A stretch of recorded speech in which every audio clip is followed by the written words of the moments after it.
Aujourd'hui, nous allons voir comment multiplier un nombre décimal, donc un nombre à virgule, par un autre nombre décimal. Comme pour la multiplication d'un nombre décimal par un entier, on ne s'occupe pas des virgules, on aligne tout à droite et on n'oublie pas de mettre les virgules dans la même case que le chiffre des unités. On y va. 142,3, ma virgule est dans la case avec les unités, multiplié par 2,4. J'aligne tout à droite, donc 2,4. Ici, dans cette situation, les virgules se retrouvent alignées, mais ce ne sera pas toujours le cas, donc il ne faut pas s'y fier. Je pose ensuite ma multiplication comme une multiplication de nombres entiers. 4 fois 3, 12, je retiens 1. 4 fois 2, 8 et 1, 9. 4 fois 4, 16, 6, je retiens 1. 4 fois 1, 4 et 1, 5. Je vais ensuite multiplier par ce 2 qui est là, donc je n'oublie pas de rajouter mon 0 et je continue. 2 fois 3, 6, 2 fois 2, 4, 2 fois 4, 8, 2 fois 1, 2. Je vais faire mon addition, comme d'habitude, et je continue. 2 plus 0, 2, 9 plus 6, 15, je retiens 1, 6 plus 4, 10 et 1, 11, je retiens 1, 5 et 1, 6 et 8, 14, je retiens 1, 2 et 1, 3. Maintenant, il va falloir reporter la virgule. Pour cela, exactement comme pour la multiplication par un nombre entier, je regarde dans mon premier nombre combien j'ai de chiffres après la virgule. J'en ai 1, j'ai 3 dixièmes. Je regarde dans mon deuxième nombre combien j'ai de chiffres après la virgule. J'en ai 1 aussi, puisque j'ai 4 dixièmes. En tout, je vais donc avoir 1, 2 chiffres après la virgule.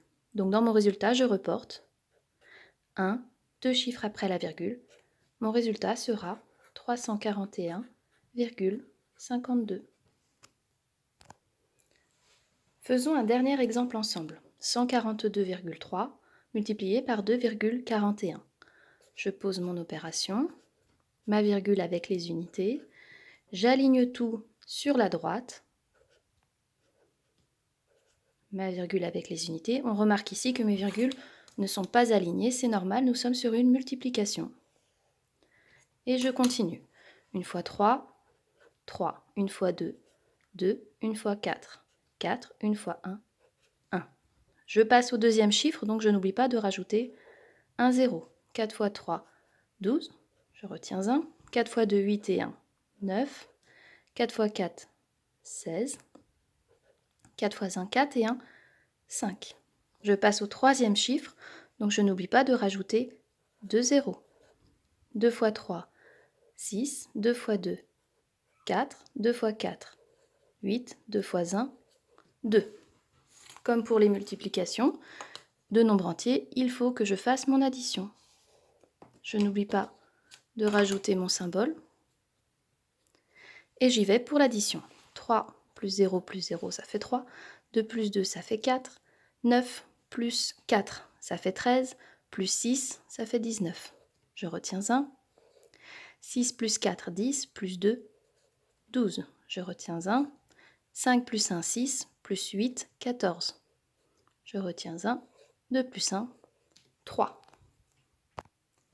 Il me reste maintenant à rajouter ma virgule dans le résultat. Je regarde donc dans ce premier nombre combien j'ai de chiffres après la virgule. J'en ai 1.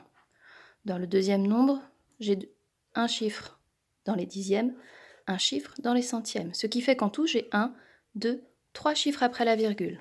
Dans mon résultat, j'aurai donc 1, 2, 3 chiffres après la virgule.